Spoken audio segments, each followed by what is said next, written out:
ਹੁੰਦੀ ਆ ਉਹਨੂੰ ਆਪਣੇ ਨਜ਼ਰ ਕਰਨ ਦੀ ਕੋਸ਼ਿਸ਼ ਕਰਦੀ ਹੈ, ਲੇਕਿਨ ਕਿਉਂਕਿ ਅਰਥ ਨਹੀਂ ਉਹਨੂੰ ਮਿਲ ਰਿਹਾ ਹੁੰਦਾ ਉਹਦੇ ਉੱਪਰ ਬੈਠ ਜਾਂਦਾ।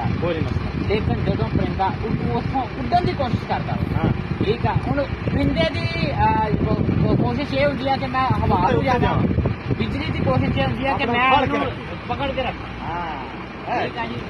ਇਸ ਕਸ਼ਮਕਸ਼ ਦੇ ਵਿੱਚ ਜਾਣ ਕੇ ਪਰਿੰਦਾ ਪਰ ਮਾਰਦਾ ਥੱਕ ਹਾਰ ਕੇ ਇਹਦਾ ਪਰ ਇੱਕ ਦੂਜੀ ਟਾਰ ਨੂੰ ਲੱਗਦਾ ਔਰ ਪਰਿੰਦਾ ਮਰ ਜਾਂਦਾ। ਇਹਦਾ ਅੱਜ ਅਸਲ ਲੌਜਿਕ ਇਹ ਆ, ਇਹ ਮੈਂ ਪੜ੍ਹਿਆ ਸੀਗਾ ਤਕਰੀਬਨ 10ਵੀਂ ਮੈਂ ਪੜ੍ਹਿਆ ਸੀਗਾ, ਉੱਥੇ ਸਾਡੇ ਕੋਲ ਪ੍ਰੋਫੈਸਰ ਸਾਹਿਬ ਤੇ ਇਹ ਉਹ ਗੱਲ ਸਾਨੂੰ ਉਹਨਾਂ ਨੇ ਦੱਸੀ ਸੀ। ਮੇਰੇ ਪਿੰਡ ਦਾ ਇੱਕ ਬੰਦਾ ਹੈਗਾ, ਉਹਨੇ ਵੀ ਬਿਜਲੀ ਦਾ ਕੰਮ ਕਰਦਾ ਤੇ ਉਹਨੇ ਮੈਨੂੰ ਇਹ ਗੱਲ ਦੱਸੀ ਸੀ ਵੀ ਇਹ ਪਰਿੰਦਿਆਂ ਦੀ ਬਹਿਣ ਦੀ ਜਿਹੜੀ ਹੈ ਨਾ ਆਹ ਲੌਜਿਕ ਆ। ਤੇ ਉਹ ਮੈਂ ਉਦੋਂ ਦੀ ਫਿਰ ਇਹ ਗੱਲ ਨਾ ਆਪਣੇ ਦਿਮਾਗ 'ਚ ਪਾਈ, ਕਿਉਂਕਿ ਤੁਹਾਨੂੰ ਪਤਾ ਮੈਂ ਦਿਮਾਗ ਵਾਲਾ ਬੰਦਾ ਵਾਂ ਤੇ ਮੈਂ ਇਹ ਗੱਲ ਆਪਣੇ ਦਿਮਾਗ 'ਚ ਪਾਈ ਆ ਕਿ ਨਹੀਂ ਯਾਰ ਇਹ ਇਹਦੀ ਲੌਜਿਕ ਆ ਨਾ, ਇਹ ਲੌਜਿਕ ਇਹਦੀ ਸਹੀ ਆ। ਸਹੀ ਹੈ। ਨਹੀਂ ਅਗਰ ਉਹ ਤਾਂ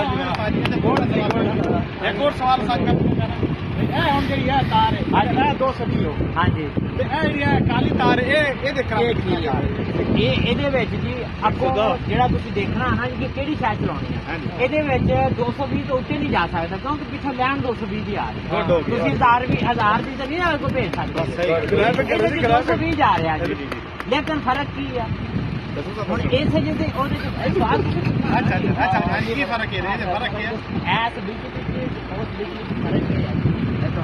ਇਹ ਬਿਜਲੀ ਉਸ ਬਿਜਲੀ ਨਾਲੋਂ ਘੱਟ ਖਤਰਨਾਕ, ਉਹ ਬਹੁਤ ਖਤਰਨਾਕ ਹੈ। 220 ਇਹਦੇ 200 ਇਹ ਰੀਜ਼ਨ ਕੀ ਹੈ? ਰੀਜ਼ਨ ਕੀ ਹੈ?